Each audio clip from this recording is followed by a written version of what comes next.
అంటే పేరు బలాలు అంటారు కదా, వాస్తు కూడా మనం ఎక్కువ మనం చూస్తాం కదా. అలాంటిది మనకి అమరావతి అనగానే ఒక పాజిటివ్ వైబ్ అనేది కనిపిస్తుంది.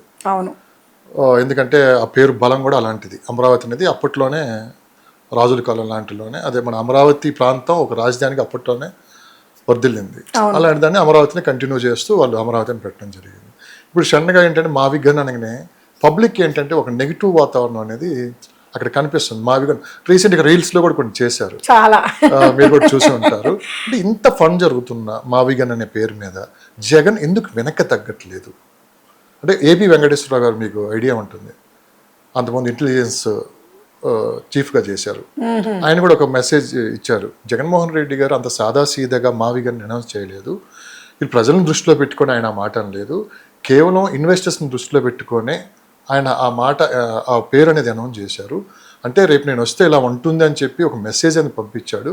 మీరు ఎవరైనా సరే పెట్టుబడులు పెట్టడానికి ముందుకు వస్తే మటుకు రేపు పరిస్థితి ఎలా ఉంటుంది అంటే స్ట్రాంగ్ మెసేజ్ అనేది ఎవరికైతే చేరాల్సిందో వాళ్ళకి చేరిపోయింది అని చెప్పి ఆయన అనటం కూడా జరిగింది.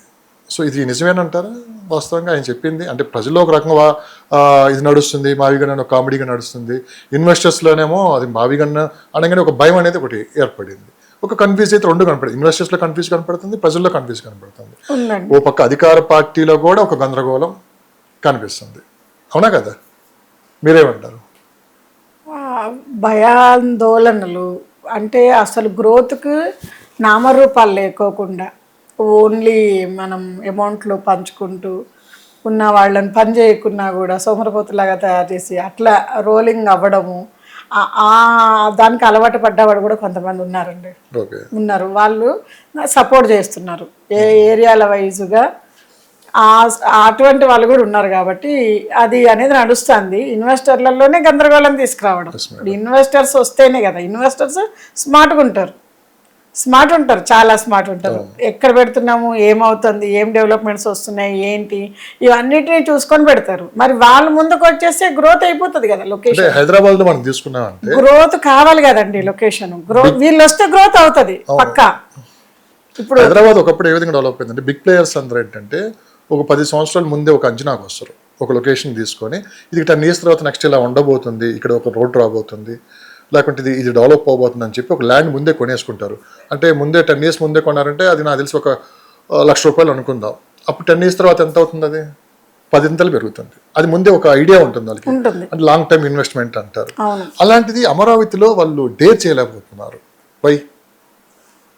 ఈ 10 సంవత్సరాలలో ఏ మార్పులు వస్తాయో అని భయం. ఏది పొలిటికల్ గా ఏమైనా మార్పులు వస్తాయని, కానీ పొలిటికల్ డెవలప్మెంట్ విషయంలో మనకి ఎక్కడ వాళ్ళు భయపడట్లేదు. పొలిటికల్ ఇష్యూలో మాత్రమే వస్తుంది. పొలిటికల్ గా మారితే మొత్తం మారిపోతుంది అనేసి డెవలప్మెంట్ లో ఆపేస్తాం అనేదే కదా సార్ మెయిన్. డెవలప్మెంట్ లో ఆగిపోతే అసలు అమరావతి ఆగిపోతుంది అనేదే కదా మేజర్ అనౌన్స్మెంట్. మావిగన్ ప్రకటించడానికి రీజన్ ఏంటి, అమరావతి ఆగిపోతుంది, అమరావతి ఆగిపోతే గ్రోత్ ఆగిపోతుంది, గ్రోత్ ఆగిపోతే పెట్టిన ఇన్వెస్ట్మెంట్ హోల్డ్ అయిపోతుంది, హోల్డ్ అయిపోవడం పోగా మళ్ళీ ఇంకా తర్వాత ఏమంటారు కదా, ఏ పాస్బుక్ల మీద ఎవరి ఫోటోలు వస్తాయో, ఏ నంబర్లు వస్తాయో, మా పేర్ల మీద ఉంటాయో లేదో, ఇదో టెన్షన్స్ నడుస్తుంది కదా. అది వాస్తవమే కదండి. డైరెక్ట్గా మరి ప్రతి ఒక్కరు ఈ ఆలోచనే, ఇన్వెస్టర్స్ ఎప్పుడు లాంగ్ టర్మ్ ఇన్వెస్ట్ చేసేవాళ్ళే, యాజ్ ఎ కంపెనీస్ మాత్రం ముందుకు వస్తున్నాయండి.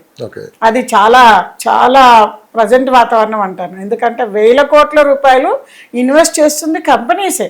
నేను పబ్లిక్తో మాట్లాడాలి అనుకునే విషయం ఇదే, ఇది గవర్నమెంట్ని నమ్మి, చంద్రబాబు నాయుడు గారి విజన్ని నమ్మి, సెంట్రల్ గవర్నమెంట్ రిలీజ్ చేసిన గెజెట్ ప్రకారము కంపెనీస్ ముందుకు వస్తున్నాయి. ₹1,000 కోట్ల ఇన్వెస్ట్ చేస్తున్నారు, వర్కులు స్టార్ట్ అవుతున్నాయి, కంపెనీలు వచ్చినాయి అంటే ఆటోమేటిక్గా అన్ని డెవలప్ కావాల్సిందే కదా, ఎంప్లాయ్మెంట్ కావాల్సిందే. ఇప్పుడు ఎంప్లాయ్మెంట్ కోసం ఎక్కడికో వెళ్ళేవాళ్ళు ఇక్కడ అప్లై చేసుకుంటారు కదా, ఎంప్లాయ్మెంట్ ఉన్నప్పుడు ఆక్యుపెన్సీ పెరుగుతుంది, ఆక్యుపెన్సీ పెరిగినప్పుడు డిమాండ్ ఆటోమేటిక్గా పెరుగుద్ది. నేను ఏమంటున్నానంటే ఇప్పుడు ఏం జరిగినా సరే ఇన్వెస్టర్స్ వస్తున్నారా లేదా, వాళ్ళు గ్రౌండ్ అవుతున్నారా లేదా, గ్రౌండ్ అవుతే ఖచ్చితంగా దానికి కావాల్సిన ఎంప్లాయ్మెంట్ క్రియేట్ అవుతుంది.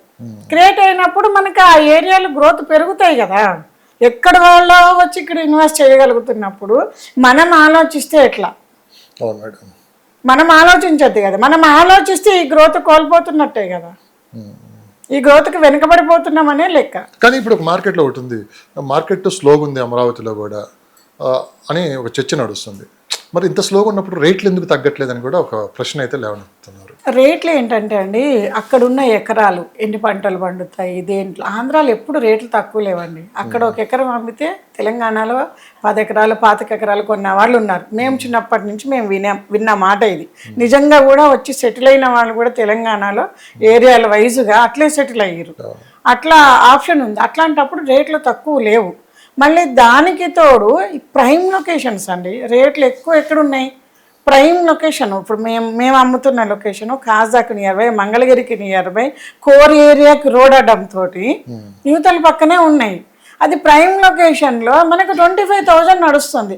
హైదరాబాద్లో ప్రైమ్ లొకేషన్ ఏమి నడుస్తుందండి, 2-3 లక్షలు నడుస్తుంది. గజం 2-3 లక్షలు నడుస్తుంది. ప్రైమ్ లొకేషన్కు నియర్ బై ఇన్వెస్టింగ్ ఉన్న ఏరియాలలో మొన్న మనకి ఇప్పుడు మోకిళ్ళలో కానీ అటువంటి చోట్ల తీసుకుంటున్నారు కదా, గవర్నమెంట్ తరపు నుంచి తీసుకున్న వాళ్ళు కూడా ఎంత పెడుతున్నారు, ఎకరానికి ఎన్ని కోట్లు పెడుతున్నారు.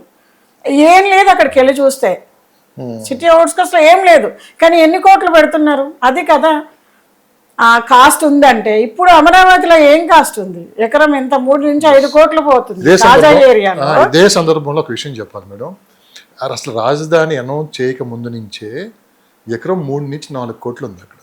29 గ్రామాల్లో ఎక్కడైనా మీరు కదిలించండి, ఏ రైతునైనా కదిలించండి, మీకు ఎకరం ఎంత ఉందంటే ₹1,00,00,000 పైనే చెప్పాలి అప్పట్లో. ఇది 12 years బ్యాక్. అవును, అప్పట్లో ₹1,00,00,000 అంటే ఇప్పుడు రైతులు రియల్ ఎస్టేట్ పరంగా అమరావతిలో ఏదో పెద్ద రియల్ ఎస్టేట్ జరిగిపోతుంది, రైతులే డబ్బులు తినేస్తున్నారు అని చెప్పి, లేకుంటే 1,00,000 ఎకరాలు మొత్తం తీసేసుకొని ఏదో జరిగిపోతుంది అని చెప్పి పెద్ద ఎత్తున ప్రచారం చేయడం ఎంతవరకు కరెక్ట్ అంటారు? ఏం లేదండి అట్లాంటిది. నేను రీసెంట్గా నా ఫ్రెండ్ ఒకళ్ళు ఉంటే అక్కడ అడిగాను, మీరు ఈ రాజధాని అనౌన్స్ చేయకముందు ఎకరం ఎంత ఉందంటే 3 నుంచి 4 కోట్లు ఉందంట కరకట్ట పక్కన. అవును, కరకట్ట పక్కన రేటు మాకు అప్పుడే బాగుంది ఇప్పుడు కన్నా అంటున్నారు వాళ్ళు. అంతే కదా, అట్లా చాలా మంది ఉన్నారు రైతులు అక్కడ ఉన్న రైతులు. మహా అయితే డబుల్ అయిందండి, డబుల్ అయింది. ధైర్యం ఉన్న వాళ్ళు డబుల్ అయినా కానీ ఇక్కడ మీరు ఇక్కడ విషయం ఏంటంటే డబుల్ అయింది వాళ్ళకి, ఓకే, డబుల్ అయినా కానీ కొంత ల్యాండ్ గవర్నమెంట్కి ఇవ్వాల్సి వచ్చింది కదా, ఇవ్వాల్సి వచ్చింది కదా. లాభపడింది ఏముంది అక్కడ? ఏం లేదు, చాలా ల్యాండ్ ఇవ్వాల్సి వచ్చిందండి.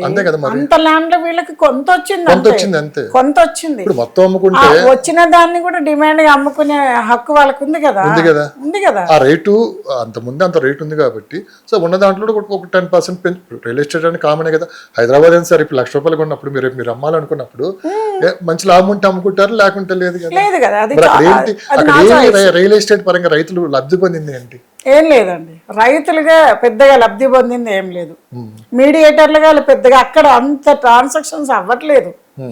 రైతులు మూమెంటం ఉంది అంటే కోట అనేది ఇంకొంచెం ఎక్కువ పెట్టి అమ్ముతున్నారు తప్ప అంత మూమెంట్ అయిపోయి అంటే ఇది మనకు వచ్చిన గెజిట్ ఒక మూమెంట్ అందుకుంటుందని భయపడి ఇవన్నీ అనౌన్స్ చేసి మూమెంట్ లేకుండా చేశారు.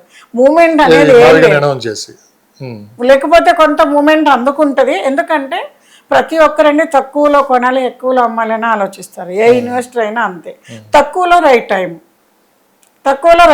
తక్కువలో ఇన్వెస్ట్ చేయడానికి స్టార్ట్ చేసేటప్పుడు మళ్ళీ ఇదొకటి తెర మీద తీసుకొచ్చి ఆపేరు. ఎక్కడ నడుస్తుంది అసలు? అంత మూమెంట్ జరిగి అంత ట్రాన్సాక్షన్ జరిగిన లొకేషనే లేదు.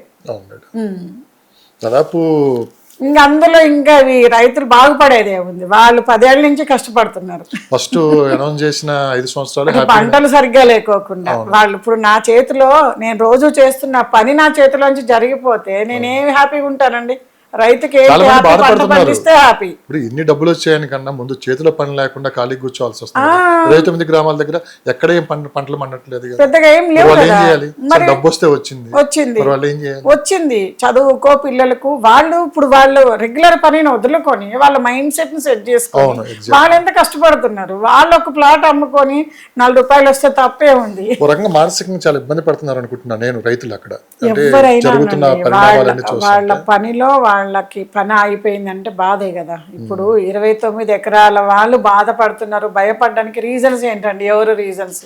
గ్రోత్ అవుతుంది, డెవలప్మెంట్ అవుతుంది. మనం అమరావతి కోర్ ఏరియాలో నాకు ఎకరం ఉన్నా ఒకటే, గవర్నమెంట్ ఇప్పుడు ఇచ్చిన ల్యాండ్ ఉన్నా ఒకటే రేటు పలుకుద్ది. పిల్లలకి భవిష్యత్తు ఉంటుంది.